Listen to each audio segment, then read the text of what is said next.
What's going on, guys? It's your boy Michael back with another video, and this is going to be part 2 of my transcribing songs by ear series.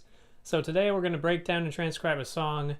Now, I didn't want to do something super easy like a pop song or a radio song because I know you guys are pretty smart, you guys are good musicians.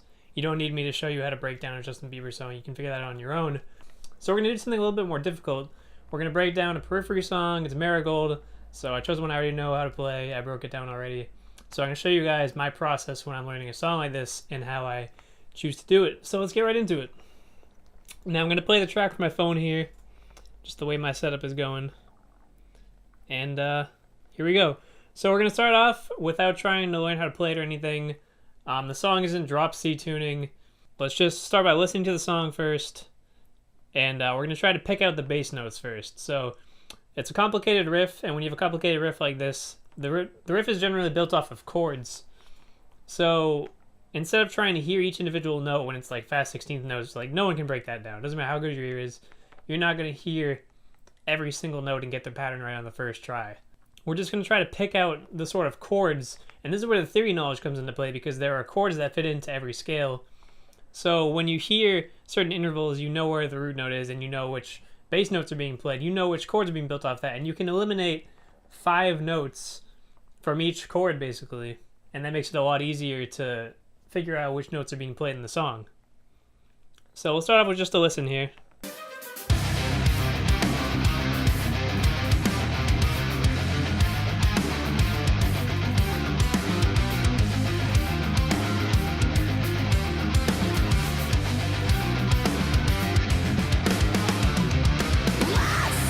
Alright, so just one time through the riff.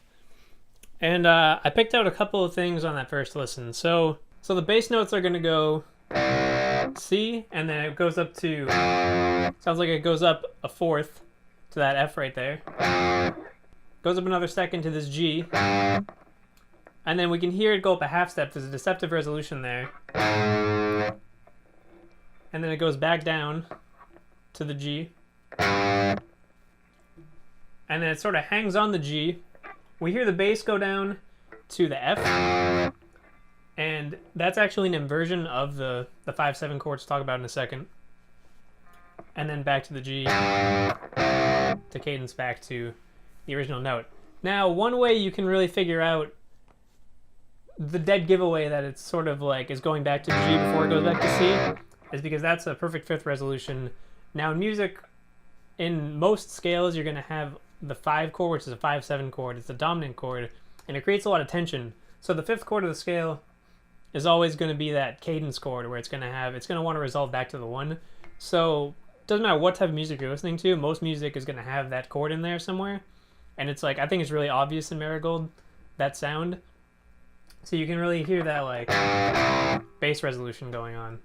So this is the 10th chord, back to that chord. So right off the bat, we've already figured out the bass line. It goes, and then back to that sort of thing. So now we can figure out which notes are built off of this. Now, we know the song is in a minor key because we hear this sort of thing going on in the first segment. Right? So if it were in a major key, it would be, but we don't hear that note, we hear this. So all you need to hear is that 3rd degree to determine whether it's major or minor, because the major scale is going to have that major third and the minor scale is going to have the minor third. So since it has the flat third and the minor third, it's a minor scale. Now there are a few different minor scales that are common in Western music. There's the natural minor scale, the harmonic minor scale, and the melodic minor scale. Now melodic minor scale is not very common. We'd pretty much be able to hear that right away. So we're going to rule that one out. The natural minor and harmonic minor, the difference is the 7th degree. It's either a flat 7th or a raised 7th. So this song, I could pick it out, I could hear that it's in harmonic minor because we heard that 5/7 chord. So the chord that sort of goes like, we don't really need to listen to that segment to figure out the notes of it, because in a harmonic minor scale, or in any scale, there are set notes within each chord scale. So for the 5th degree, the chord scale in harmonic minor, the chord tones are going to be the root, the third, the fifth, the flat seventh, and the root again. And that tonality is very apparent when it lands on that chord. If it were natural minor, we would be hearing a root, a flat third. So it's a pretty different sound. Because we have that leading tone in the B here, it makes it a 5/7 chord, and that gives it away that's an harmonic minor. As long as you're familiar with the harmonic minor scale now, you know every set of notes that can be used on each of these scale degrees. So, since we hear this is the first one, the root C, and they basically just arpeggiating the chords. So when you arpeggiate, you have notes that fit into a chord, basically. If it's a 7th chord, it'll have 4 notes. If it's a triad, it'll have 3 notes. So if we listen, if it would be a 7th chord, we'd have these 4 notes. So I don't really hear the 7th degree at all. I really just hear these. So we basically know that the entire riff is within those 3 notes, because it sounds like he's just arpeggiating those kind of notes. So we can sort of play around with the intervals and whatnot. So right there, we know what that is. So these are the notes of that one. The notes of the 4th degree here, this is going to be a minor 7 chord. Now this is where the knowledge of theory comes into play, because you know that each scale degree is going to have its own chord and its own chord scale. So the 4th degree in harmonic minor is a minor 7 chord. So the notes are going to be. Then the 5th degree, these are the notes. And then when we get to the 7th degree, we've got. And those are all the chords that get used. And then we go to the inversion of the 5th chord on this last time. Now, the way they play it is the 5th chord has sort of every chord has its chord tones, and then the non-chord tones are either avoid notes or tensions. So this one, the 5th scale degree in harmonic minor, has a few tensions. The way these tensions are used, there's a flat 9, a flat 13, which is basically the flat 2nd degree and the flat 6th degree. And the way that Periphery is using it in this context is they're playing a diminished 7th pattern. It's basically acting as the upper structure of the 5/7 chord, so it's including some of the tensions as well as the chord tones. They're basically playing this sort of scale. Nice little diminished scale right there. And it's acting as like an upper structure of that sort of thing.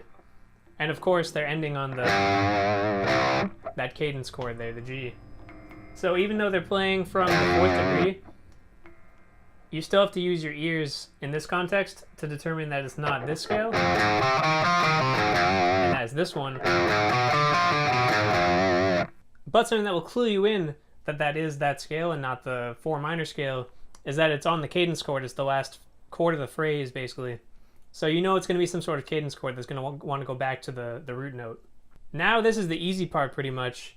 So what I like to do is I'll take the riff and I'll put it into my DAW. I use Reaper. You can use a lot of different software to do this, but you can slow down the track. And what you want to do is just slow down the track, and then you can listen for the individual notes and the individual intervals. And now you know that you're only going to be working with those notes or those 4 notes.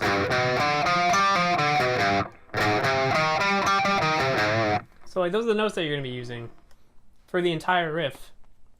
So now that you know that, it's a lot easier to pick out these little notes.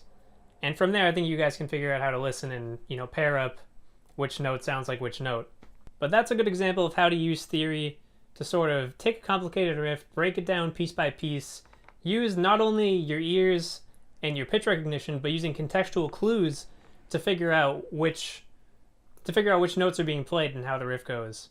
So I hope this video was helpful for you guys. If you enjoyed it, please leave a like on the video. Say something in the comments. Let me know if I can clarify anything. Don't forget to subscribe to the channel. And as always, guys, this has been your boy Michael. Peace.